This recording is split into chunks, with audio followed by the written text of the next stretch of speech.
இன்றைய வேத வார்த்தை இன்றைய நாளிலும்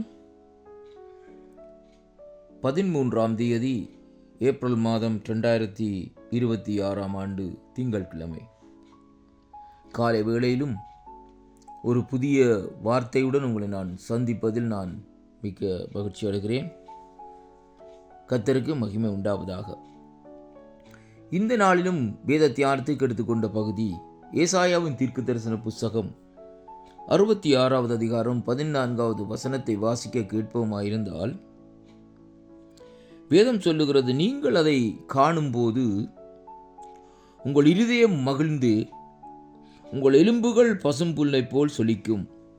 அப்பொழுது கர்த்தருடைய ஊழியக்காரரிடத்தில் அவருடைய கரம் அவர்களுடைய சத்துருக்களிடத்திலே அவருடைய சினம் அறியப்படும் என்று ஆண்டவருடைய வார்த்தை இந்த நாட்களிலே நமக்கு சொல்லுகிறதை பார்க்கிறோம். அன்பு பிள்ளைகளே, இந்த வார்த்தையை சற்று நாங்கள் பார்க்கிற வேளையிலே நீங்கள் அதை காணும் பொழுது என்று சொல்லி இந்த நாட்களில் சொல்லப்படுகிறது. அது எதை என்று சொல்லி இன்றைக்கு நாங்கள் பார்ப்போமா இருந்தால், இந்த ஏசாயாவின் தீர்க்கதரிசன புஸ்தகம் 66வது அதிகாரத்திலே பார்க்கிற வேளையிலே எருசலேமை குறித்து இந்த நாட்களிலே அந்த வார்த்தை இந்த நாட்களிலே சொல்லுகிறதை பார்க்கிறோம். அருமையான கர்த்தருடைய பிள்ளைகளே, கர்த்தர் சொல்லுகிறது என்னவென்றால், வானம் எனக்கு சிங்காசனம், பூமி எனக்கு பாதபடி, நீங்கள் எனக்கு கட்டும் ஆலயம் எப்படிப்பட்டது, நான் தங்கியிருக்கும் ஸ்தலம் எப்படிப்பட்டது என்று அந்த வார்த்தையிலே தொடங்கி இந்த 13வது வசனத்திலே இந்த நாட்களிலே வருகிற வேளையிலே, ஒருவனை அவன் தாய் தேற்றுவது போல் நான் உங்களை தேற்றுவேன், நீங்கள் எருசலேமிலே தேற்றப்படுவீர்கள் என்று வேதம் சொல்லுகிறதை பார்க்கிறோம். அன்பு பிள்ளைகளே, இந்த வேத பகுதியிலே தேவன் தன்னுடைய தன்மைகளையும் ஆண்டவர் இந்த நாட்களிலே எருசலேமுக்கு செய்ய போகிற காரியத்தையும் குறித்து இந்த நாட்களிலே இந்த பகுதியிலே இந்த நாட்களிலே நாங்கள் பார்க்கக்கூடியதாக இருக்கிறது. அருமையான அன்பு பிள்ளைகளே, அதனால தான் இந்த வார்த்தை சொல்லுகிறது, ஒருவனை அவன் தாய் தேற்றுவது போலவும். வேதம் சொல்லுகிறதை பாருங்கள், நான் உங்களை தேற்றுவேன், நீங்கள் எருசலேமிலே தேற்றப்படுவீர்கள்.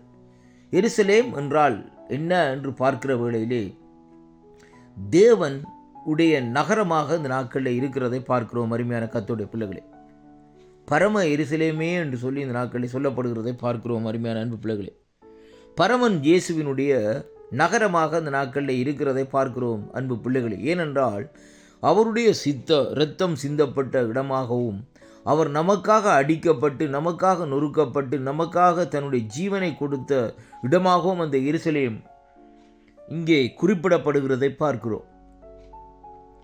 அதனாலே தான் ஆண்டவர் சொல்லுகிறார், ஒரு தாய் தேற்றுவது போல் நான் உங்களை தேற்றுவேன். நெருக்கப்படுகிற ஜனங்களே, ஒடுக்கப்படுகிற ஜனங்களே, ஆதரவற்ற ஜனங்களே, உங்களை நான் இந்த நாட்களிலே நான் தேற்றுவேன் என்று சொல்லுகிற தேவன் சொல்லுகிறார். அதாவது நான் அப்படியாக இந்த நாட்களை தேற்றுகிற வேளையிலே நீங்கள் அங்கே எங்கே தேற்றப்படுவீர்கள் என்றால் எருசலேமிலே தேற்றப்படுவீர்கள் என்று சொல்லி இந்த நாட்களில் இந்த வார்த்தை இந்த நாட்களில் நமக்கு சொல்லுகிறதை பார்க்கிறோம். அப்போ தேவனுடைய சமூகத்திலே, தேவனுடைய சந்நிதியிலே, தேவனுடைய மகிமை விளங்குகிற இடத்திலே இந்த நாட்களிலே நாங்கள் எப்பொழுதும் தேற்றப்படுகிறதை பார்க்கிறோம். அருமை பிள்ளைகளே, நாங்கள் ஆண்டவரை ஆராதிக்கிற வேளையிலே அவருடைய பிரசன்னம், அவருடைய மகிமை இந்த நாட்களே நம்மை சூழ்ந்து கொள்ளுகிறது. அந்த வேளையிலே ஆண்டவர் இந்த நாட்களே நம்மை தேற்றுகிறார், நம்முடைய பலவீனங்களை நீக்குகிறார், நம்முடைய கவலைகளை நீக்குகிறார், நம்முடைய கஷ்டங்களை இந்த நாட்களிலே நீக்குகிறார். அப்படியாக அவர் இந்த நாட்களிலே கஷ்டங்கள் கவலைகளை நீக்கிற வேளையிலே வேதம் நமக்கு சொல்லுகிற காரியம், அங்கே நம்முடைய இருதயம் இந்த நாட்களிலே மகிழ்கிறதாம். இரண்டாவதாக நம்முடைய எலும்புகள் அங்கே பசும்புல்லை போல் இந்த நாட்களிலே சொலிக்கிறதாம் என்று சொல்லி இந்த நாட்களிலே பார்க்கிறோம். அருமையான அன்பு பிள்ளைகளே, இன்றைக்கு ஒரு மனுஷனுக்கு கவலைகள் நெருக்கங்கள் கூடுமா இருந்தால் அவனுக்குள்ளே மூட்டு வலி வரும். அருமையான கர்த்தருடைய பிள்ளைகளே, இதை குறித்தும் அதிகமாக யோசிக்கிற வேளையிலே மூட்டு வலிகள், எலும்பு நோவுகள் இந்த நாட்களில் வருகிறதை பார்க்கிறோம். அருமையான அன்பு பிள்ளைகளே, அப்படியான சூழ்நிலையிலே அவனுடைய எலும்புகள் தாக்கப்படுகிறதை அங்கே பார்க்கிறோம். அதைத்தான் இந்த இடத்திலே சொல்லப்படுகிறது. கர்த்தர் நம்மை தேற்றுகிற வேளையிலே அங்கே இந்த நாட்களிலே நம்முடைய இருதயம் இந்த நாட்களிலே மகிழும். அங்கே எப்படியாக தேற்றுவாராம், எருசலேமிலே தேற்றுவாராம் என்று சொல்லி இந்த நாட்களிலே பார்க்கிறோம். அப்படியாக தேவன் தேற்றுவாரா இருந்தால் அந்த தேற்றுகிற வேளையிலே நம்முடைய இருதயம் மகிழுகிறது மட்டுமல்ல, நம்முடைய எலும்புகள் பசும்புன்னை போல் இந்த நாட்களில் இருக்கும். அதனாலே கிறிஸ்துவுக்குள் அன்பான அன்பு பிள்ளைகளே, உங்களுடைய நெருக்கங்கள் துன்பங்களை நினைத்து நீங்கள் கவலைப்பட வேண்டாம். ஆண்டவர் உங்களை தேற்றுகிற காலம் இந்த நாட்களிலே வந்துவிட்டது.